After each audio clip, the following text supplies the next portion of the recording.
Welcome to Here's How We Get There. It's the daily show filled with conversations about business and mental health in a down-to-earth style with real-world language. Now let's dive in with your co-hosts, Kenneth Shark Kinney and Trey Tucker.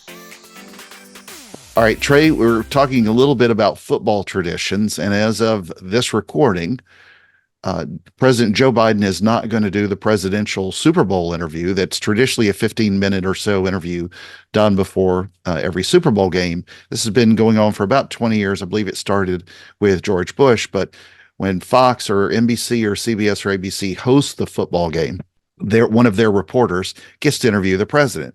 Now, the decision was made prior to everything that came out this past week about Special Counsel Robert Hur's release on presidential records. But what's really interesting about this is they decided not to do the interview, and then his report comes out. They decide not to prosecute him or indict him, rather, for the records that were left in his garage that were behind the Corvette. And so do you think it's important for a president, whether it's one that has a little bit of a memory, I say a little bit, a lot of a memory lapse or not, is it important for a president to do a Super Bowl interview, which is arguably the largest audience every year all over the world? Yeah, I mean, it's an opportunity, and in this case, maybe a missed opportunity, but I don't know that it's a long-standing tradition like the State of the Union address or something, but it does seem like to be from a marketing perspective, people are in a good mood generally when they're watching the Super Bowl. They might be a little more open to hearing what you have to say. I don't know, it might actually put you in front of some of the voters who maybe are still undecided if that even exists anymore. But what I don't like is the tone that people are taking, whether it's this or the press conference a couple days ago involving him. It's just the attacking tone. I don't think we have to get the information across in such an attacking way. I think we can just state some opinions, maybe ask a couple questions, but try to make it something that's solution focused on solving a problem rather than trying to tear the man down, no matter whether you're on his side of the political aisle or not. But yeah, I think it seems like a fun way for a politician to connect with his constituents if you're going to talk before the Super Bowl. But maybe in this case, whether it be the potential mental stuff or the DOJ stuff, maybe they think it's safer to stay away from it this time.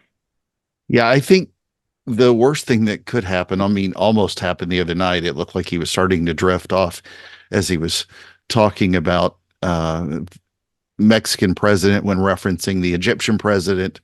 And it really, I think for even a lot of Democrats, made them kind of lock in this idea this guy's really got a problem, and now the public's seeing it. If he went on the Super Bowl and did that interview and flubbed that up, it would be, it would resonate all over the world, even then some, because people will watch it. I love, though, that Donald Trump, with the fingers, said he wants to do it, and he thinks the ratings would be gold. And it would be flipping hilarious, because every one of his interviews are hilarious. But at the same time, what you said earlier makes me laugh. I don't want fun with politicians, not on Super Bowl. I'm all about the game. I enjoy some of the silly stuff like the side bets and the Puppy Bowl and Nickelodeon's doing something with slime and all that stuff. But I just like the game, and all the ancillary stuff around it kind of gets old. I don't want more politicians. And plus, if they were going to have anybody, make it an interesting interview. Go get Taylor Swift and Travis Kelce together. Let's do 15 minutes with them, because God knows that's all they want to put on the TV anyway. It's somebody that's interesting.